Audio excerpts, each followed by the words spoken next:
The claims of a no-deal disruption at Dover and other British ports has been debunked by the British ports chief.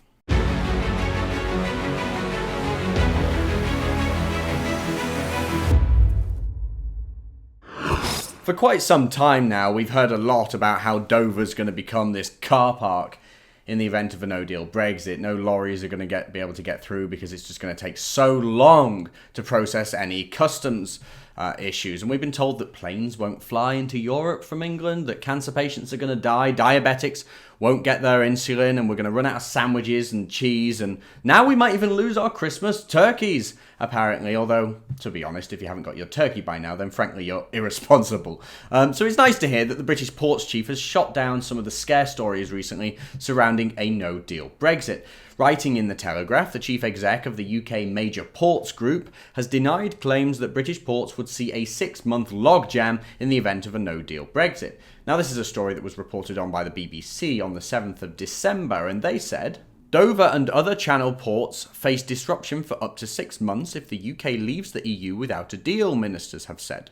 The worst-case scenario warning comes after analysis of likely traffic flows if customs checks are delayed. Lorries carrying medicine could get priority at ports and planes used to fly in drugs, ministers said. Now, of course, this is just more scaremongering. We're pretty used to it now. But the chief exec, Tim Morris, responded to this by writing in The Telegraph, and he said, "The impact of Brexit at Dover would not be common to the UK ports sector as a whole.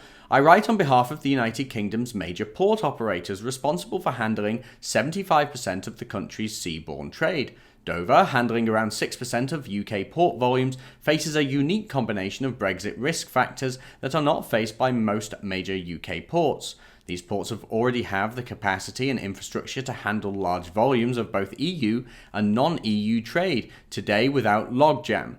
The UK's port sector is resilient, adaptable and highly competitive. We will work through the challenges of Brexit as we have with huge changes through the centuries. Our island has always been dependent on sea trade and the ports that enable it. UK Major Ports Group members invest more than £500 million of private sector funds a year in the UK. They are ambitious to do more, whatever the eventual Brexit outcome. Making the planning system for ports more helpful to investment is key to unlocking their potential." Isn't it great to hear a bit of positivity for once?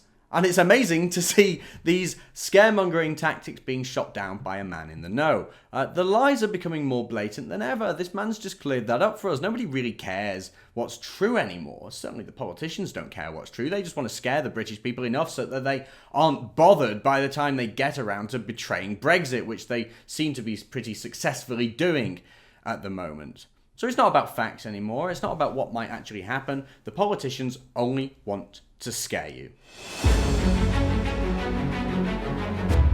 The claim that Britain's ports would suffer a 6-month logjam in the event of a no-deal Brexit have been proven totally false by Tim Morris, the chief exec of the UK Major Ports Group. Now, we've already seen French officials reject suggestions of a go-slow policy at the port of Calais in a no-deal Brexit. And the British government warned us of this impending doom, but the French officials said, no, hang on a minute.